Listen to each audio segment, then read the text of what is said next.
തലേ ദിവസം കരഞ്ഞു എന്ന് അമ്മ പറയണേ. അയ്യോ നിന്നിട്ടിട്ട് പോണല്ലോ, നീ ഒരു പ്രഗ്നന്റ് ലേഡി അല്ലേ, അപ്പോൾ എനിക്ക് നിന്നെ നോക്കാൻ പറ്റണില്ലല്ലോ എന്നൊക്കെ പറഞ്ഞിട്ട് അച്ഛൻ പോണേ. അപ്പൊ നമ്മൾ ആരും ചിന്തിക്കുന്നില്ലല്ലോ അച്ഛൻ പോണത് ഇങ്ങനെ. മേ ബി ഇപ്പോഴത്തെ കുട്ടികൾ അങ്ങനെ ചിന്തിക്കും, ഇയാള് ശരിക്കും അങ്ങോട്ട് തന്നെയാണോ എന്നെ ചതി. അന്ന് അങ്ങനെ എക്സ്പീരിയൻസ് ഉണ്ട്.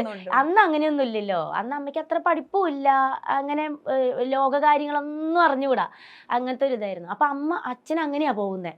പിന്നെ ഒരു വിവരവും ഇല്ല ഇന്ന് വരയ്ക്കും. ഇതുവരെ ചേച്ചി കണ്ടിട്ടേ ഇല്ല, മരിച്ചിട്ടില്ല അതറിയാം. പക്ഷെ ഈ ഒരു 2 കൊല്ലത്തിനിടയ്ക്ക് അച്ഛൻ മരിച്ചോ ജീവിച്ചിരിപ്പുണ്ടോ എന്ന് എനിക്കറിയില്ല. പക്ഷെ അതിന് മുന്നേ വരെ അച്ഛനുണ്ട്. അച്ഛൻ വേറെ കല്യാണം കഴിച്ച് അതിൽ മക്കളൊന്നുമില്ല, പക്ഷെ അച്ഛനുണ്ട് എന്നറിയാം. ചേച്ചിക്ക് എപ്പോഴെങ്കിലും കോണ്ടാക്ട് ചെയ്യണം അങ്ങനെ തോന്നിയിട്ടുണ്ടോ? കോണ്ടാക്ട് ചെയ്യണമെന്ന്, അച്ഛനെ കാണണം എന്ന് എനിക്ക് ആഗ്രഹം തോന്നിയിട്ടില്ല. പക്ഷെ അച്ഛനെ കണ്ടു കഴിഞ്ഞാൽ ഒരു കാര്യം ചോദിക്കാം, എന്തിനാണ് അമ്മയെ ഇട്ടിട്ട് പോയത് എന്ന് ചോദിക്കണം എന്നൊരു. കാരണം അമ്മയ്ക്ക് കാരണം എന്താന്ന് പറയാ, അമ്മയ്ക്ക് ഇപ്പൊ അച്ഛന് ഭയങ്കര ഇഷ്ടാ ഇപ്പോഴും.